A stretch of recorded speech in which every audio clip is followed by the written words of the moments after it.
ఇవాళ చర్చలో మనతో పాటు జాయిన్ అవుతున్నారు రాజకీయ విశ్లేషకులు రఘునందన్ గారు మనతో పాటు స్టూడియోలో ఉన్నారు.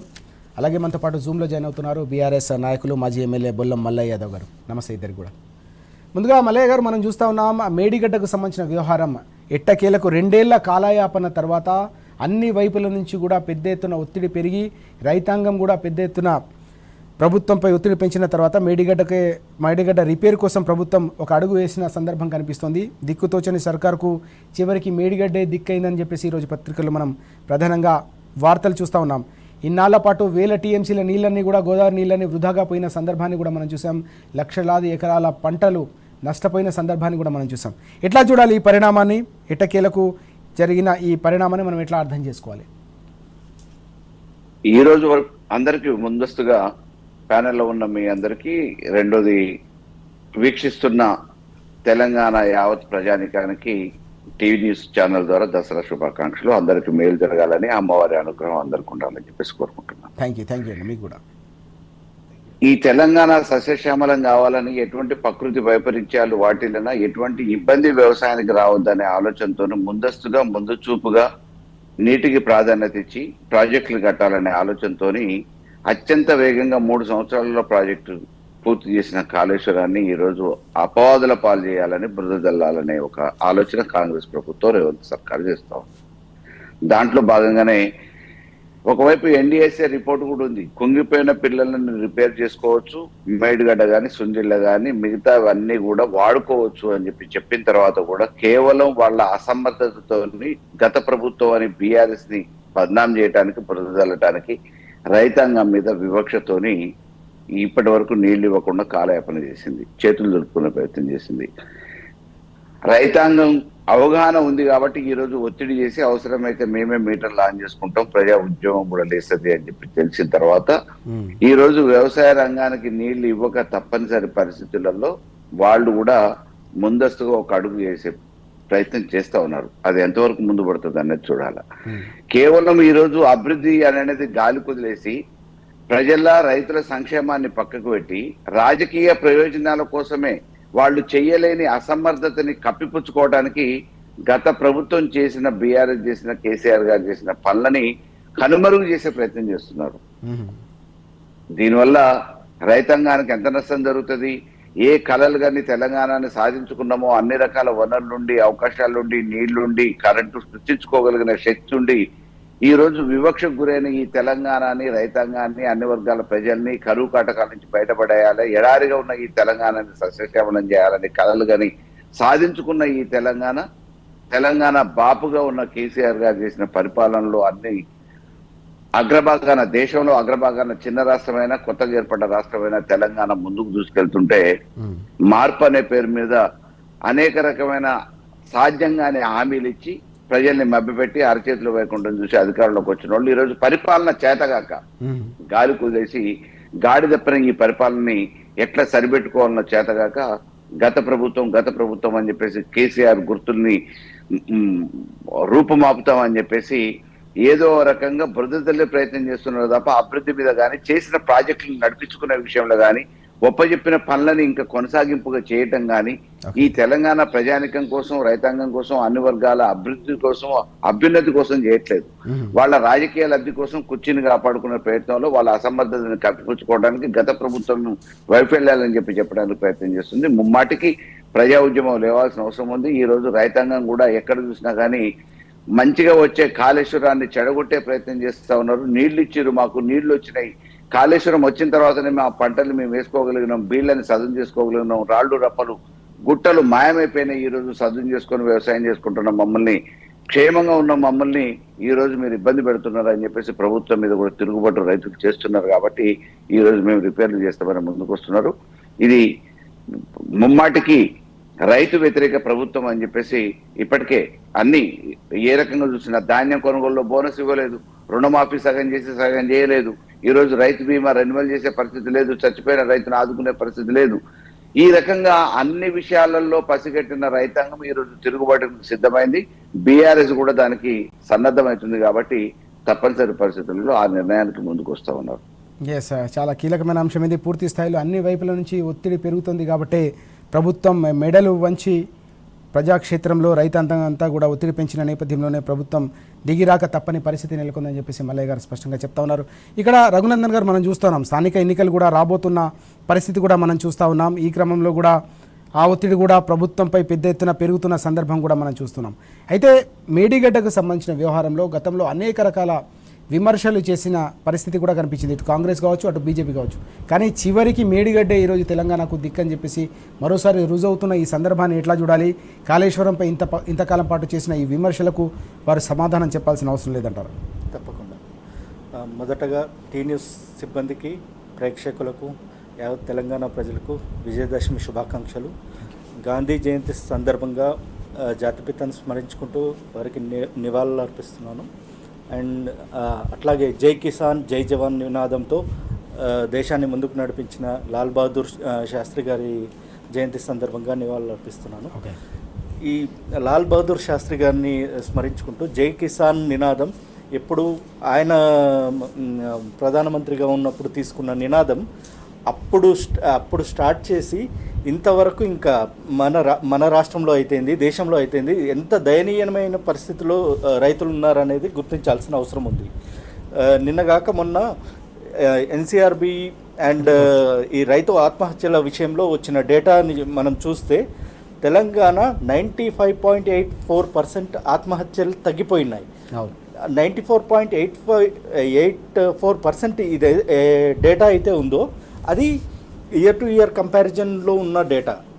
తెలంగాణ వచ్చిన తర్వాత ఎప్పుడైతే డ్రాస్టిక్ ఇంప్రూవ్మెంట్ అయితే జరిగిందో ఆ తర్వాత జరిగిన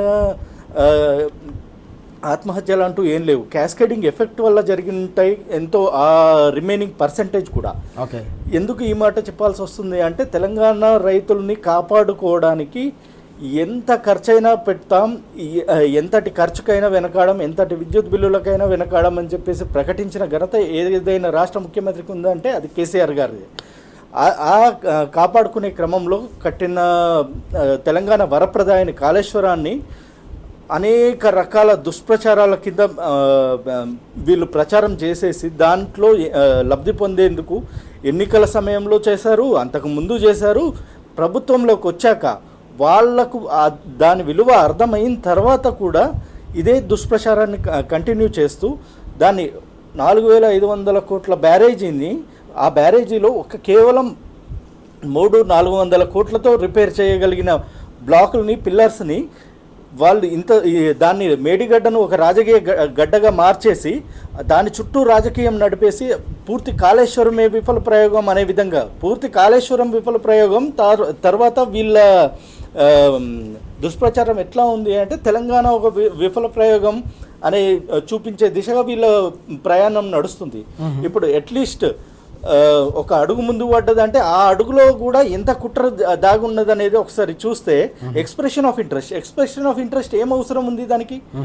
ఆల్రెడీ ఎల్ఎన్టీ మేము చేస్తామని చెప్పేసి గవర్నమెంట్ వచ్చిన కొత్తలోనే ఎల్ఎన్టీ వాళ్ళే ముందుకు వచ్చారు. వాళ్ళకి అప్పుడు ఇవ్వకుండా దాని చుట్టూ రాజకీయం నడిపేసి ఎన్డీఎస్ఏ రిపోర్ట్ పేరుతో, ఘోష్ కమిషన్ పేరుతో దాని చుట్టూ రాజకీయం నడిపేసి చేయాల్సిన దుష్ప్రచారం అంతా చేసేసి ఇప్పుడు వచ్చేసి స్థానిక ఎన్నికల ముందు మళ్ళీ దాంట్లో జనరలైజేషన్ ఈ సుందిల్లా అన్నారంని కలపాల్సిన అవసరం ఏముంది? అక్కడ జరిగిందేముంది? ఇప్పుడు బేషుగ్గా గేట్లు దించుతున్నాం, వాటర్ తీసుకోగలుగుతున్నాం సుందిల్లా కానీ అన్నారం నుంచి. కానీ మేడిగడ్డ కేవలం 4,000 నుంచి 4,500 వర్తున్న బ్యారేజ్ అది, 4,000 కోట్ల వర్తున్న బ్యారేజ్ అది. దాంట్లో కూడా ఒక్క బ్లాక్లో 2 పిల్లర్లు, ఒక బ్లాక్ కేవలం 300 లేదా ఎక్కువలో ఎక్కువ 500 కోట్లు. పోలవరంతో కంపేర్ చేసుకుంటే, పోలవరంలో జరిగిన డ్యామేజ్తో కంపేర్ చేసుకుంటే ఇదెంత? వీళ్ళు పెట్టే దుబారా ఖర్చులతో పోల్చుకుంటే ఇదెంత? ఈయన చేసే ఢిల్లీ టూర్లతో పోల్చుకుంటే ఇదెంత? ఈయన జిమ్మిక్ల కోసం ఈయన పెట్టే ఎల్బీ నగర్ ప్రతి ఎల్బీ స్టేడియంలో ప్రతి చిన్నదానికి పెట్టే సభలతో పోల్చుకుంటే ఇదంతా రైతుల ప్రయోజనాలు ముఖ్యమా, వీళ్ళ ప్రచారాలు దుష్ప్రచారాలు ముఖ్యమా అనేది ఇక్కడ క్లియర్గా అర్థమైపోతుంది.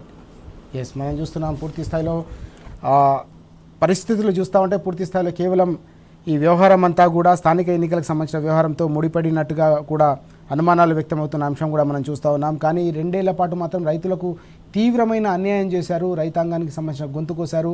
లక్షలాది ఎకరాల్లో పంటలను ఎండబెట్టి ఆర్థికంగా రైతులను చితికిపోయేలా చేసిన పాపం మాత్రం కాంగ్రెస్ సర్కార్ను వెంటాడుతుందనే అంశాన్ని కూడా ప్రస్తావిస్తున్న సందర్భం మనం చూస్తున్నాం.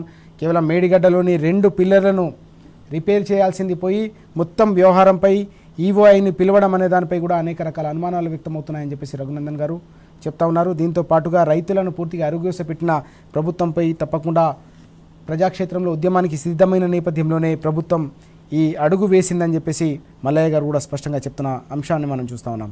మరో ముఖ్యమైన అంశాన్ని తీసుకుంటే మల్లయ్య గారు ఇక్కడ ఫిరాయింపు ఎమ్మెల్యేలకు సంబంధించిన విచారణ స్పీకర్ గారి కోర్టులో కొనసాగుతున్న అంశం కూడా మనం చూస్తూ ఉన్నాం. 2వ రోజు విచారణ కూడా కొనసాగింది నిన్న. ఇప్పటికే అనేక వర్గాల నుంచి కూడా ప్రజల నుంచి కూడా పెద్ద ఎత్తున ఒత్తిడి పెరుగుతున్న పరిస్థితి, ఫిరాయింపు ఎమ్మెల్యేలపై వేటు వేయాలని. దీంతోపాటు బీఆర్ఎస్ ఇటు ప్రజాక్షేత్రంలో పోరాటం చేస్తోంది, అలాగే న్యాయస్థానాలను కూడా ఆశ్రయించి న్యాయస్థానాల వైపు నుంచి కూడా ఒత్తిడి పెంచిన సందర్భాన్ని మనం చూసాం. నిన్న వాస్తవానికి 8 గంటల పాటు ఫిరాయింపు ఎమ్మెల్యేల క్రాస్ ఎగ్జామినేషన్ కొనసాగింది. 4గురిని విచారించాల్సిన అవసరం ఉండే కానీ సమయం కేవలం 2 మాత్రమే సరిపోవడంతో మిగతా 2కి సంబంధించిన విచారణ 4వ తేదీకి వాయిదా పడినట్టుగా కూడా తెలుస్తూ ఉన్న పరిస్థితిని మనం చూస్తున్నాం. ఎట్లా చూడాలి ఫిరాయింపులకు సంబంధించిన మొత్తం వ్యవహారాన్ని? బీఆర్ఎస్ గుర్తుపై గెలిచి కాంగ్రెస్ కండువాలు కప్పుకున్న తర్వాత అవి కాంగ్రెస్ పార్టీ కండువాలు కాదని చెప్పిన సందర్భం కూడా మనం చూసాం. దానిపై కూడా పెద్ద ఎత్తున చర్చ జరిగిన పరిస్థితి. ఎట్లా చూడాలి ఓవరాల్గా ఈ అంశాన్ని మనం? ఉరితాడు బిగుచుకుపోతుందండి. మెడ చుట్టూ ఉరితాడు ఆల్రెడీ తగిలి బిగుచుకుపోతుంది. రేపా మాపా అనేది వాళ్ళకు కూడా అర్థమవుతుంది. తప్పనిసరి పరిస్థితులలో ఉరికోయే లెక్కక తప్పదు. ప్రజాక్షేత్రంలో తప్పకుండా శిక్షలు వేస్తారు అనేది వాళ్ళకి అర్థమైపోయింది. దాని మూలాన ఈ రోజు ఏ పార్టీలు ఉన్నామో చెప్పలేని సందిగ్ధతలో అయోమయంలో ఉన్నారు. అదేమో అంటారు కదా ఊర్లలో సామెత, పక్కనున్న నమ్ముకొని ఇల్లు వదిలిపెట్టిపోతే వచ్చేటప్పటికి ఇల్లాగమైంది మొగుడు లేచిందని. ఆ రకంగా ఇప్పుడు మామూలుగా ఏ పార్టీ అయితే గౌరవించి గుర్తించి వాళ్ళకు అవకాశం ఇచ్చి గుర్తించి బీఫామ్ ఇచ్చి ప్రజలలో పోటీ చేసే అవకాశం ఇచ్చిందో, ప్రజలు పార్టీ మీద విశ్వాసంతో కేసీఆర్ గారి మీద నమ్మకంతో ఓట్లేస్తే ఆ నమ్మకాన్ని బొమ్మ చేసి ఈరోజు అధికారం కోసం, మూటల కోసం, డబ్బుల కోసం దొడ్డిదారిన గోడలు దూకిన ఈ దొంగ ఎమ్మెల్యేలని తప్పకుండా ప్రజాక్షేత్రంలో శిక్షించాలనే ఆలోచనతో న్యాయస్థానాన్ని సంప్రదించడం జరిగింది. 4 దఫాలుగా స్పీకర్ కి దృష్టికి తీసుకుపోయినా, ఫిర్యాదు చేసినా కానీ పట్టించుకునే నేపథ్యంలో న్యాయస్థానం దృష్టికి తీసుకుపోయాను. గతంలో న్యాయస్థానాలంటే ఎప్పుడో జరుగుతుంది, ఇప్పుడు వేస్తే ఏ 10 సంవత్సరాలకు 20 సంవత్సరాలకు తీర్పు వస్తుందనే పరిస్థితి ఉండే. ఈరోజు న్యాయ వ్యవస్థ ఈ ప్రజాస్వామ్యాన్ని కాపాడాలనే ఆలోచనతో ఎప్పటికప్పుడు స్పాంటేనియస్ గా కేసులు తీసుకోవడంతో పాటు త్వరితగతిన పూర్తి చేయడానికి కూడా చర్యలు తీసుకుంటుంది. ఆ క్రమంలోనే స్పీకర్ గారు కూడా ఒక కాల వ్యవధిని నిర్ణయించడం జరిగింది. ఈ కాల వ్యవధి లోపల మీరు నిర్ణయం తీసుకుంటారా, మీకున్న విచక్షణ అధికారాలతోని ఓకే, లేదు అని అంటే తదుపరి నిర్ణయాలు మేము తీసుకోవాల్సి వస్తుంది అని చెప్పేసి బహిరంగంగానే గట్టిగా మందలిస్తూ స్పీకర్ గారికి ఉన్నత న్యాయస్థానం సుప్రీంకోర్టు తీర్పునివ్వడం జరిగింది. దానికి అనుగుణంగా ఈరోజు తప్పనిసరి పరిస్థితులలో వాళ్ళు మేము ఏ పార్టీలు ఉన్నామని చెప్పుకోలేని పరిస్థితులలో ఉన్నారు. తీసుకుపోయిన వాళ్ళు కండవగా పిల్లల వాళ్ళు వాళ్ళు మా పార్టీ కాదని అంటున్నారు. వీళ్ళేమో మామూలుగా మేము మీ పార్టీ అని చెప్పి రాసుకునే ప్రయత్నం చేస్తున్నారు. ఎక్కడన్నా వచ్చినప్పుడు సందర్భం వచ్చినప్పుడు తప్పనిసరిగా అది న్యాయ వ్యవస్థలో ఏమైనా ఇబ్బంది అవుతుంది అనుకున్నప్పుడు మేము ఎల్లు ఉండాలను అల్లు ఉండాలని చెప్పి తప్పించుకునే ప్రయత్నం చేస్తున్నారు. ఈ ఫిరాయింపుదారులకి తప్పకుండా శిక్ష పడటం, వాళ్ళ డిస్క్వాలిఫై కావటం ముమ్మాటికి ఖాయం, 100%. దాంతోపాటు ప్రజాక్షేత్రంలో కూడా వాళ్ళ రాజకీయ జీవితం కూడా ఈసారితో ఫుల్ స్టాప్ ప్రజలే పెట్టబోతా ఉన్నారు.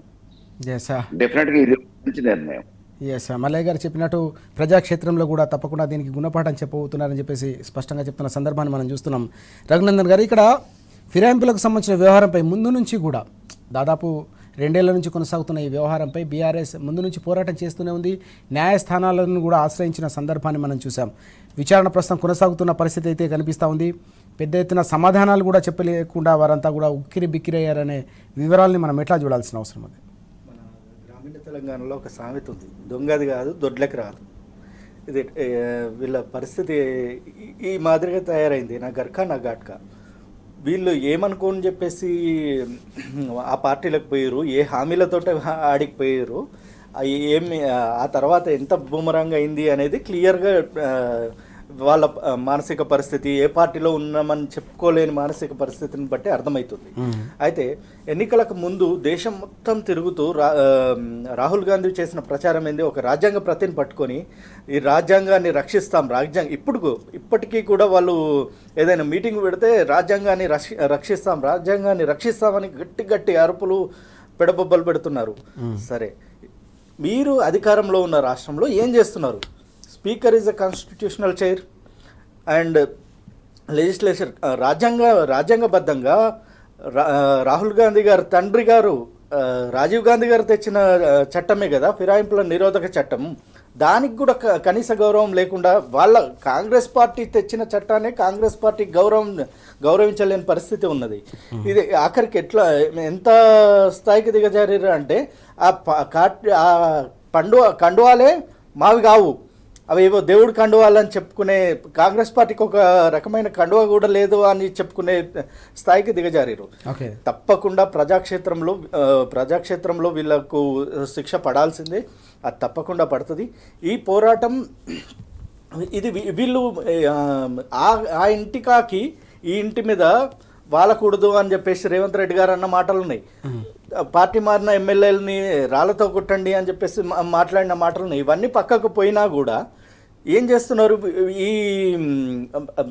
ఇప్పుడు ఏ పార్టీలో ఉన్నామని ప్రాపర్గా చెప్పుకోలేదు. సరే, బీఆర్ఎస్ అని చెప్పేసి ఏదో లేఖలు రిలీజ్ చేస్తున్నారు. రండి, రేపు జూబ్లీహిల్స్ ఎన్నికల ప్రచారంలో వచ్చేసి కాంగ్రెస్ వైఫల్యాలన్నీ బీఆర్ఎస్ కండువాలు వేసుకొని కాంగ్రెస్ వైఫల్యాలను ఎండగట్టండి, వచ్చి బీఆర్ఎస్ పార్టీ అభ్యర్థికి ప్రచారం చేయండి. అప్పుడు జనాలకు అర్థమవుతుంది వీళ్ళు కాంగ్రెస్ పార్టీ కండువాలు కప్పుకొని రేవంత్ రెడ్డి గారిని నమ్మిపోయి ఎంత ఆగమయ్యి మళ్ళా బీఆర్ఎస్ పార్టీ కండువాలు కప్పుకొని వచ్చి ప్రజాక్షేత్రంలో తిరుగుతున్నారనేది ప్రజలకు కూడా అర్థమవుతుంది.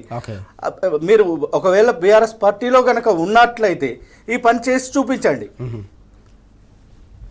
ఇదే కాకుండా ఇంకోటి, కాన్స్టిట్యూషనల్ బాడీస్ని ఎంత నిర్వీర్యం చేయాలి అనేది చూస్తున్నది కాంగ్రెస్ పార్టీ. కానీ రెండు జాతీయ పార్టీలు ఇదే వైఖరిని అవలంబిస్తున్నాయి. వాళ్ళు అధికారంలో ఉన్నప్పుడు ఈ వ్యవస్థలను ఇష్టం వచ్చినట్టు వాడుకుంటారు. వాళ్ళు అధికారం దిగిపోగానే వీటికి ఎక్కడ లేని నీతులన్నీ మాట్లాడుతుంటారు. కాంగ్రెస్ పార్టీ చేసిన పనే కదా 2005 నుంచి టీఆర్ఎస్ ఎమ్మెల్యేలను చీల్చి పార్టీని చీల్చే కార్యక్రమం చేపట్టింది. ఆ తర్వాత ఇప్పుడు పోస్ట్ 2014 ఏదైతే జరిగిందో ఫిరాయింపుల నిరోధక చట్టం ప్రకారమే జరిగింది. దాన్ని ఇప్పుడు అడ్డం పెట్టుకొని ఏదో మాట్లాడుతున్నారు. ఇంకా విచారణ ఏందండి, డైరెక్ట్గా దానం నాగేందర్ గారు కాంగ్రెస్ ఎంపీ టికెట్ పైన పోటీ చేశారు. కడియం శ్రీహరి గారు కాంగ్రెస్ పార్టీకి ప్రచారమే చేశారు. తెల్లం వెంకట్రావు గారు చెప్పారు, పోచారం శ్రీనివాసరెడ్డి గారు చెప్పారు. వీళ్ళందరూ ఏదో ఒక సందర్భంలో ఆల్రెడీ కమిట్ అయి ఉన్నారు, వాళ్ళ ప్రచారం చేసుకున్నారు. లోకల్ బాడీస్కి కూడా మా క్యాండిడేట్స్ని పెడతామన్నంత లెవెల్లో ఆల్రెడీ ప్రచారాలు చేసుకొని పూర్తి ఎవిడెన్సెస్ ఉన్నా కూడా ఎందుకు ఇంతకాలం విచారణ? అది సుప్రీంకోర్టు అక్షింతలు వేసిన తర్వాత కూడా ఏం జరుగుతుంది? ఈ ఇష్యూని ఎంతవరకు టేకప్ చేస్తారు? ప్రజలైతే నిశ్చితంగా గమనించాల్సిన అవసరం ఉంది. ప్రజాక్షేత్రంలో వీళ్ళకి తప్పకుండా శిక్ష చేయాల్సిన అవసరం ఉంది. మనం చూస్తున్నాం పూర్తి స్థాయిలో విచారణ కొనసాగుతున్న నేపథ్యంలోనే ప్రజలు మాత్రం పూర్తిగా ఇప్పటికే సిద్ధమైపోయారు, వేటు వేయాల్సిందే అని చెప్పేసి డిమాండ్ చేస్తున్న పరిస్థితి. దీంతో పాటుగా రానున్న రోజుల్లో ఎప్పుడు ఎన్నికలు జరిగినా వీరిని తప్పకుండా తిరస్కరించేందుకు కూడా ప్రజాక్షేత్రంలో తెలంగాణ పిడికిలన్నీ కూడా సిద్ధంగా ఉన్నాయని చెప్పేసి మల్లయ్య గారు అలాగే రఘునందన్ గారు కూడా చాలా స్పష్టంగా చెప్తున్న సందర్భం మనకు కనిపిస్తూ ఉంది.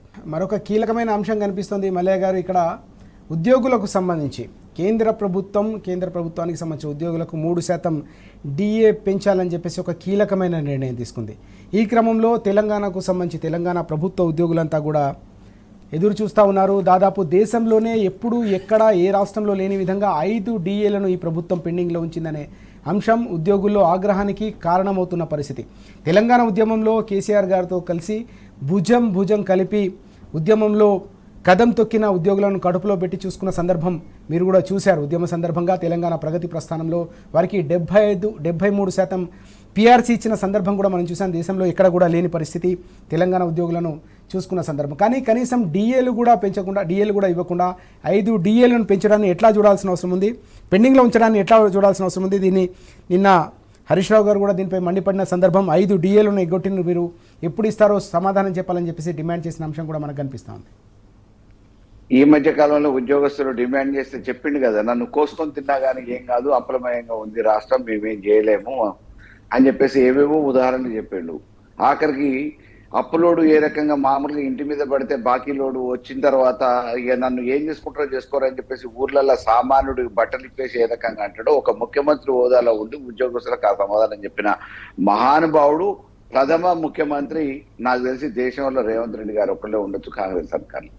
కాబట్టి అసమర్థ పాలనని, అవగాహన లేని పాలనని నడిపిస్తున్న రేవంత్ రెడ్డి గారు, ఆయన అధికారమే పరమావధిగా అధికారంలో రావడానికి అరచేతిలో వైకుంఠం చూపించి అన్ని వర్గాల ప్రజల్ని మోసం చేసిండు. అందులో భాగంగా ఉద్యోగస్తులను కూడా మోసం చేసిండు.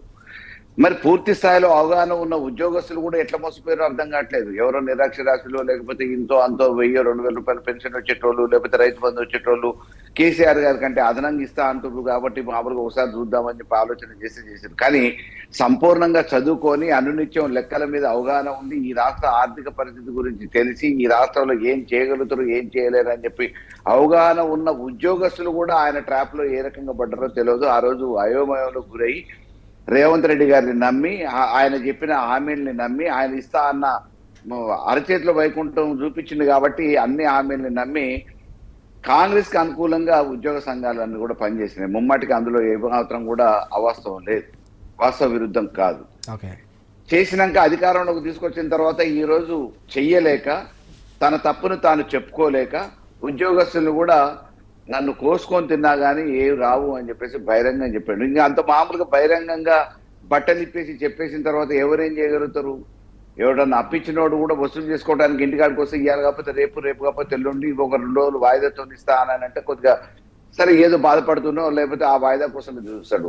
ఇక నాతో ఆయనే కాదు నువ్వు ఏం చేసుకుంటావు చేసుకో అని చెప్పిన తర్వాత ఏం చేస్తాడు? ఏదో దరిద్రం నాకు మామూలుగా ఎప్పుడు పాపమో శాపమో వీని చేతిలో చిక్కిపోయినా అని చెప్పేసి అని అనుకుంటారు. ఆ రకంగా ఈ రోజు ఉద్యోగస్తులే కాదు అన్ని వర్గాల ప్రజలకు కూడా హామీలు ఇచ్చిండు. ఏ ఒక్క ప్రజల హామీని కూడా నెరవేర్చలేదు ఇప్పటి వరకు. డిసెంబర్ 9వ తారీఖు కట్ ఆఫ్ అన్నాడు. డిసెంబర్ 7కు రిజల్ట్స్ వస్తే 9వ తారీఖు నుంచి మీకు టక్క మేము చెప్పిన అన్నీ అయిపోతాయని చెప్పిండు.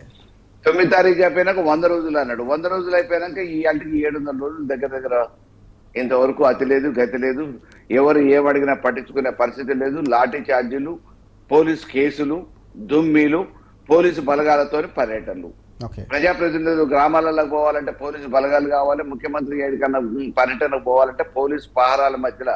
ఒకప్పుడు మామూలుగా నిజాం ఎట్లయితే తిరిగిండో, బ్రిటిష్ వాళ్ళు ఎట్లయితే తిరిగిండో పోలీసు వాళ్ళని పెట్టుకుని ఆ రకంగా తెలంగాణలో పర్యటన కొనసాగిస్తున్న రేవంత్ రెడ్డికి అతి త్వరలోనే అన్ని వర్గాల ప్రజలు, ఉద్యోగస్తులు కూడా సమాధానం చెప్తారు. ప్రజలు ఇప్పటికే ఆగ్రహంగా ఉన్నారు, ఉద్యోగులు అయితే పూర్తి స్థాయిలో రగిలిపోతున్నారని చెప్పేసి మల్లయ్య గారు చెప్తున్న అంశాన్ని మనం చూస్తూ ఉన్నాం. ఉద్యోగులకు రకరకాల హామీలు ఇచ్చారు, గాలి మాటలతో మభ్యపెట్టే ప్రయత్నం ఎన్నికల సందర్భంలో చేశారు.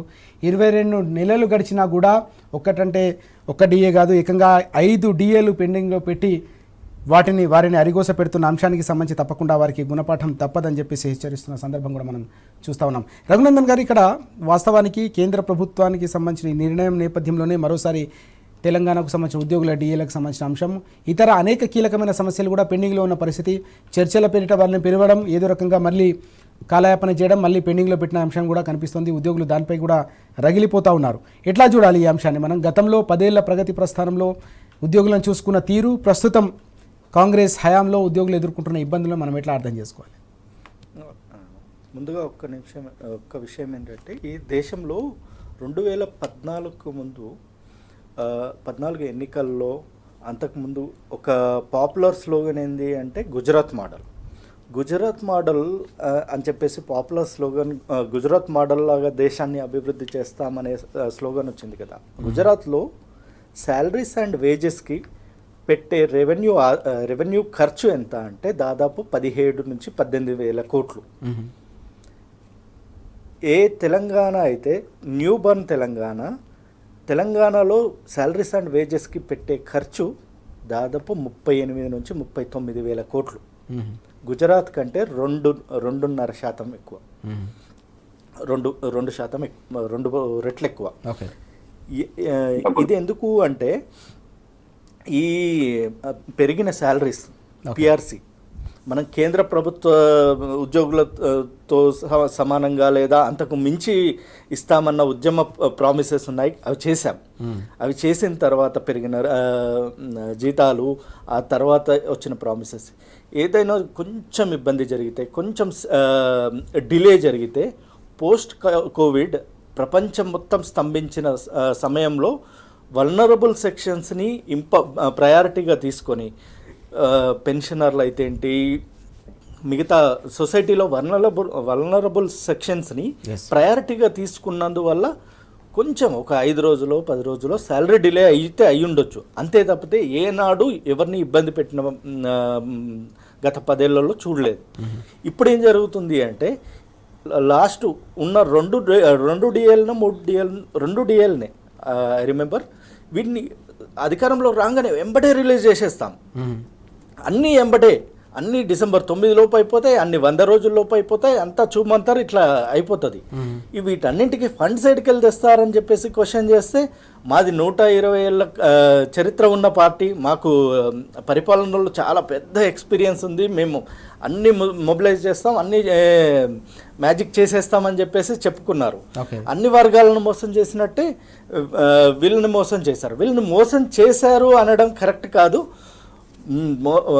మోసపోవాలనుకున్నారా ఏంది అనేది వీళ్ళ అనుభవంలో తెలుస్తుంది అంతే. ఈ సెక్షన్స్ క్లియర్గా రాష్ట్ర ఆర్థిక పరిస్థితి ఏందో తెలుసు, పెరిగిన శాలరీస్ ఏందో తెలుసు, అండ్ వీళ్ళ కేపబిలిటీ, వీళ్ళ గత 60 ఏళ్ళు పాలించింది వీళ్ళే కదా, దేశాన్ని పాలిస్తున్నది పాలించింది వీళ్ళే కదా. ఇతర రాష్ట్రాల్లో చూస్తున్నాం, ఇతర రాష్ట్రాలతో కంపేర్ చేసుకుంటే ఎంత ఇంప్రూవ్మెంట్ ఉంది, మన దగ్గర శాలరీస్లో ఎంత ఇంప్రూవ్మెంట్ ఉంది, మన దగ్గర మిగతా ఫెసిలిటీస్లో ఎంత ఇంప్రూవ్మెంట్ ఉంది అనేది కంపారిజన్లో తెలుస్తూనే ఉన్నది. అయినా కూడా నమ్మిన తర్వాత వాళ్ళు తెచ్చుకున్న గవర్నమెంటే ఇంత ద్రోహం చేస్తుంది.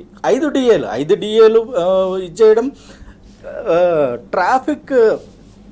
ట్రాఫిక్ పోలీసులకు మానవతా దృక్పథంతో తీసుకొచ్చిన ఈ 30% పొల్యూషన్ అలవెన్స్, దాన్ని ఆపడం ఏందండి? అది మానవతా దృక్పథం, మినిమం కామన్ సెన్స్ కదా.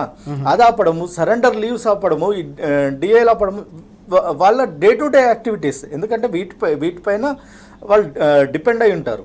ఇదే కాకుండా ఈ ఇన్ఫ్లేషన్, రోజుకి ఇన్ఫ్లేషన్ పెరుగుతుంది, దాని తగ్గట్టు ఎక్స్పెక్టేషన్స్ ఉంటాయి.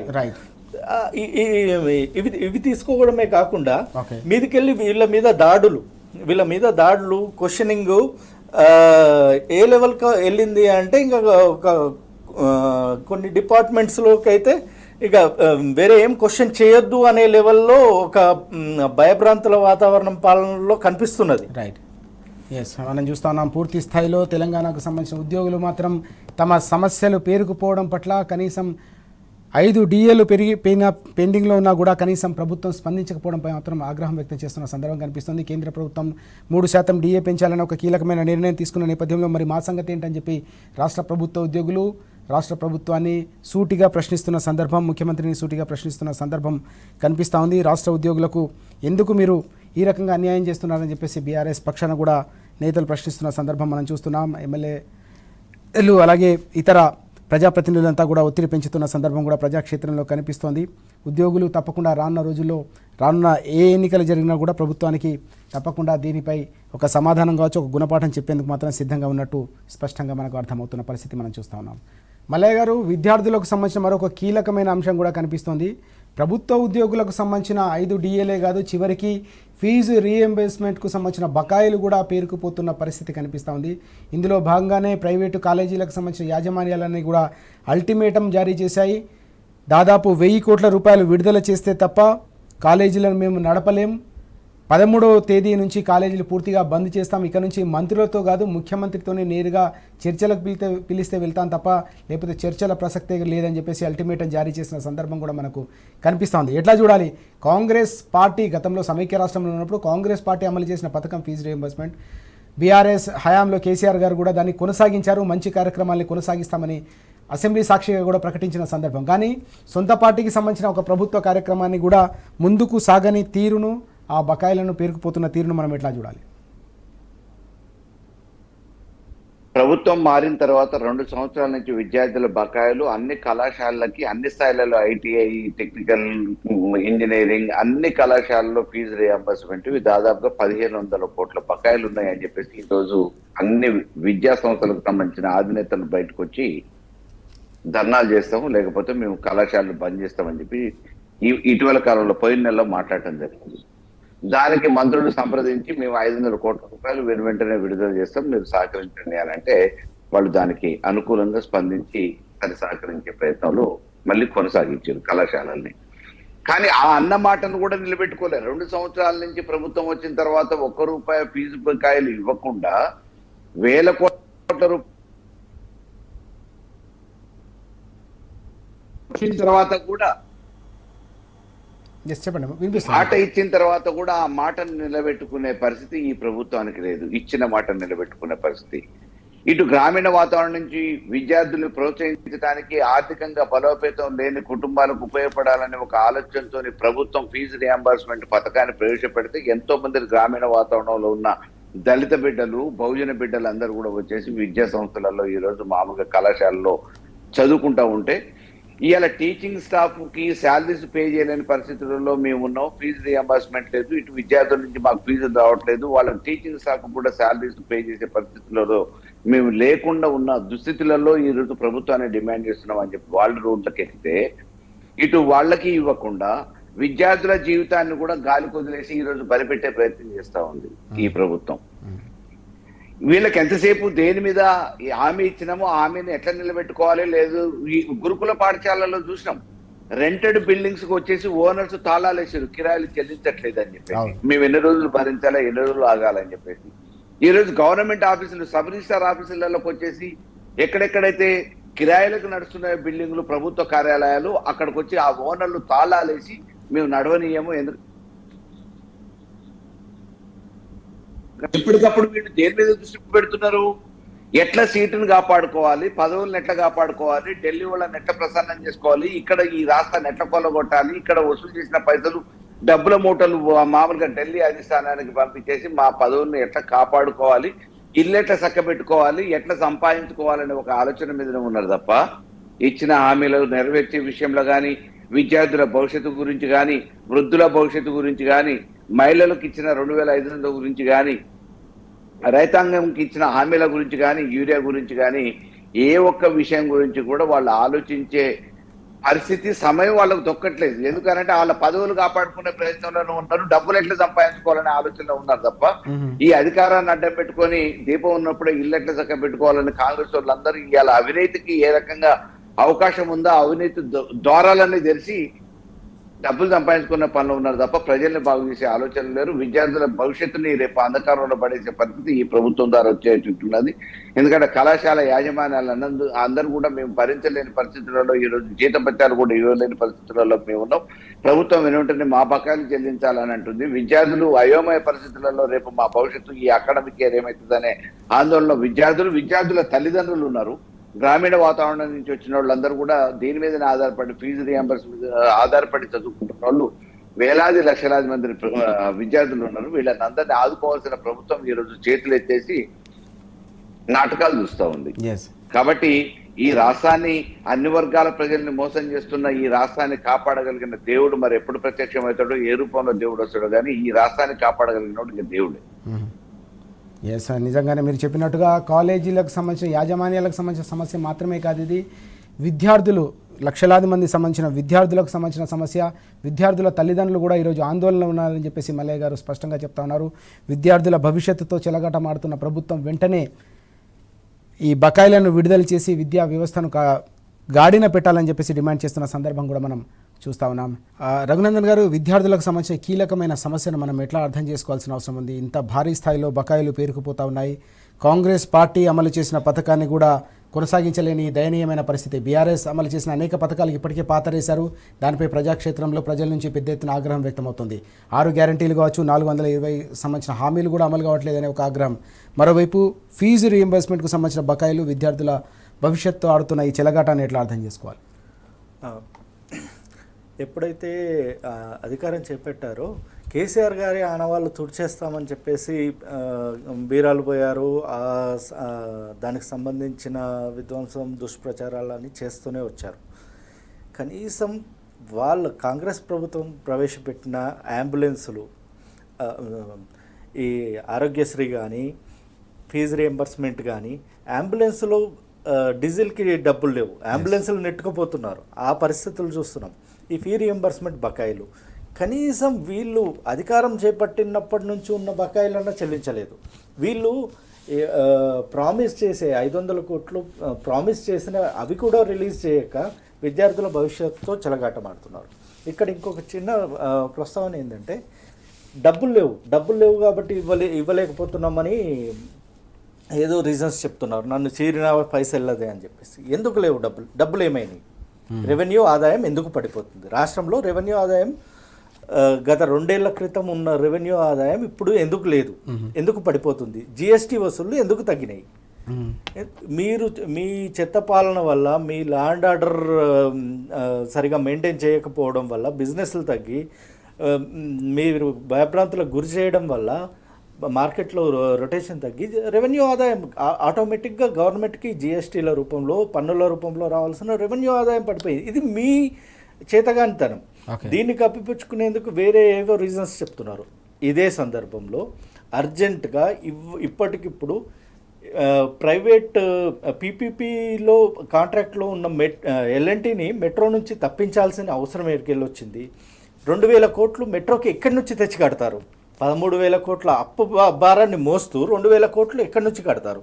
విద్యార్థుల భవిష్యత్తుకు 500 కోట్లు కట్టలేని మీరు మెట్రోకి 2,000 కోట్లు ఎడికెళ్ళి తెచ్చి కడతారు. ఇవే కాకుండా వీళ్ళు ఇచ్చిన హామీలు, ప్రతి విద్యార్థినికి స్కూటీ, విద్యార్థులకు 5 లక్షల క్రెడిట్ కార్డులు, విద్యాభరోసా కార్డులు, 5 లక్షల క్రెడిట్ కార్డులు, ఇవన్నీ ఎప్పుడు వచ్చిన 100 రోజుల్లోపే అమలైపోతాయి. ఇవన్నీ ఇష్టం వచ్చినట్టు 1కి 2, 2కి 4, 4కి 8 అర్రస్ పాట పాడారు ఎలక్షన్ల ముందు. ఎలక్షన్లు బెనిఫిట్ అయిన తర్వాత ఇప్పుడు వాళ్ళకి తట్టి చూపిస్తున్నారు. ఇది ఎట్లా ఉంటుంది, ఎంత వల్నరబుల్గా ఉంటుంది సిచ్యువేషన్ అంటే, బకాయిలు ఇవ్వకపోతే స్టూడెంట్స్కి సర్టిఫికెట్స్ ఇవ్వరు. వాళ్ళు ఎప్పుడైతే ఇంజనీరింగో డిగ్రీయో ఇది కంప్లీట్ చేసుకున్న తర్వాత ఫ్రెషర్గానో అప్రెంటిస్గానో ఇంటర్న్షిప్స్ చేయడమో, ఫ్రెషర్స్కి ఆపర్చునిటీస్ తక్కువ ఉంటాయి కాబట్టి ఇంటర్న్షిప్స్, ఈ వేటికి కూడా ఈ సర్టిఫికేట్స్ లేకుండా వీళ్ళు ఎక్కడికి పోవాలి?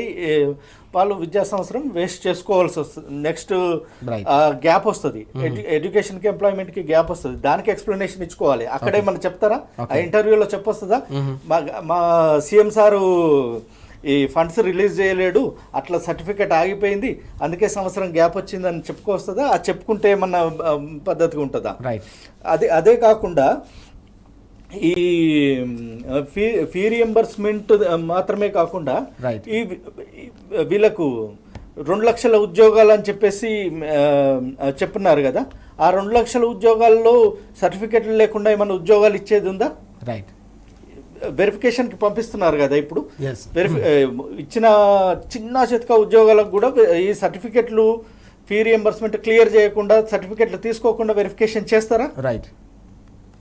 నిజంగానే చాలా కీలకమైన అంశం ఇది. విద్యార్థుల భవిష్యత్తును పూర్తిగా అంధకారంలోకి నెడుతున్నారని చెప్పేసి మల్లయ్య గారు అలాగే రఘు గారు కూడా తీవ్రమైన ఆగ్రహాన్ని వ్యక్తం చేస్తున్న సందర్భం.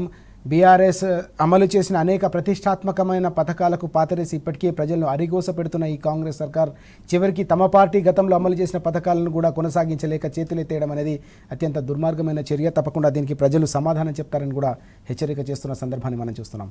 Thank you very much Mallaiah గారు చర్చలో పాల్గొన్నందుకు, అలాగే రఘు గారు ప్రత్యేకంగా చర్చలో పాల్గొన్నందుకు థ్యాంక్ యూ సో మచ్. ఇది వాటి వార్తలు వాస్తవాలు. నమస్తే.